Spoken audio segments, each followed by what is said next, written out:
Is Israel a mixed multitude? Exodus 12:38. Then the children of Israel journeyed from Ramesses to Succoth, about 600,000 men on foot besides children. A mixed multitude went up with them also.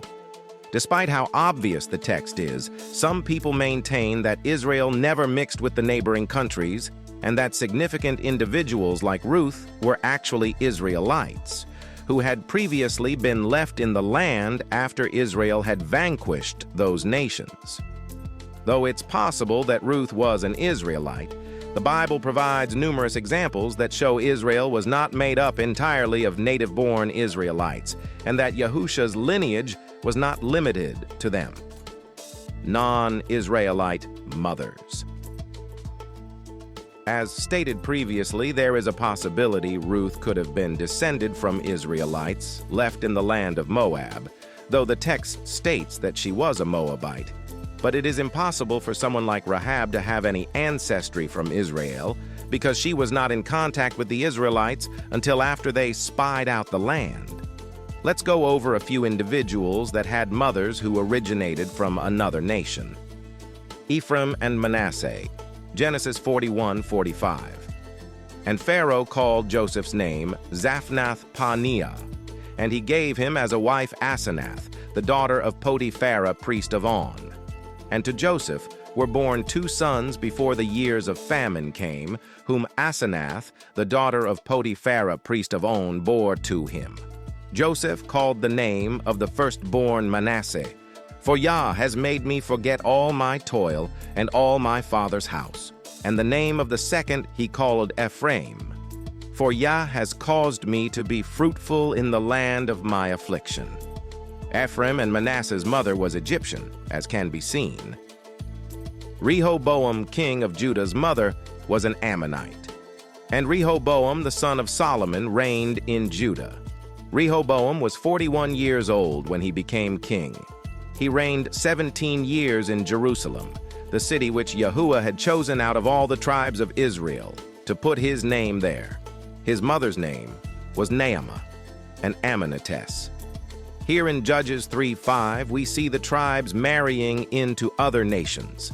Thus the children of Israel dwelt among the Canaanites, the Hittites, the Amorites, the Perizzites, the Hivites, and the Jebusites. And they took their daughters to be their wives, and gave their daughters to their sons, and they served their gods. Now we know that when the lineage is traced in the Bible, it is always through the father's line.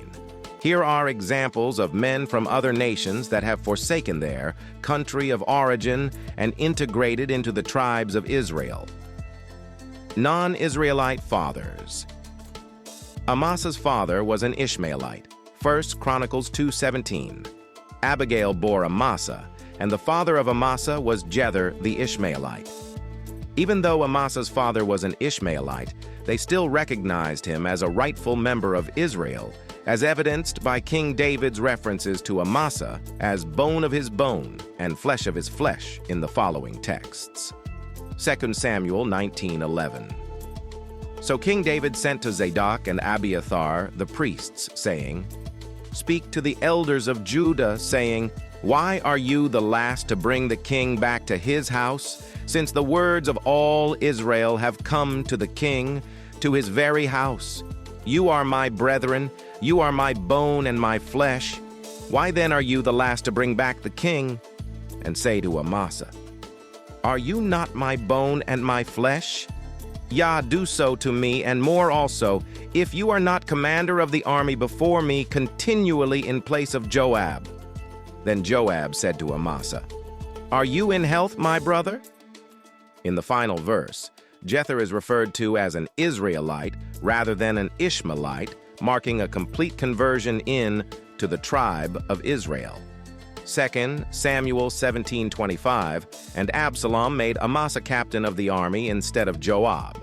This Amasa was the son of a man whose name was Jithra, an Israelite, who had gone into Abigail, the daughter of Nahash, sister of Zeruiah, Joab's mother.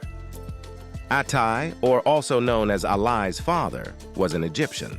Here we witness Ahlai's incorporation into Judah's descendants. 1 Chronicles 2:31. The son of Apim was Ishi, the son of Ishi was Sheshan, and Sheshan's son was Ahlai. Now Sheshan had no sons, only daughters. And Sheshan had an Egyptian servant whose name was Jarha. Sheshan gave his daughter to Jarha, his servant, as wife, and she bore him Attai. Truly, it is the heart of the individual that allows them to be accepted into the congregation of Israel. Israel is a diverse nation and always will be. You will always find acceptance if you seek to do Yah's will. Acts 10:34. Then Peter began to speak. I now realize how true it is that Yahuah does not show favoritism, but accepts from every nation the one who fears him and does what is right. Shalom.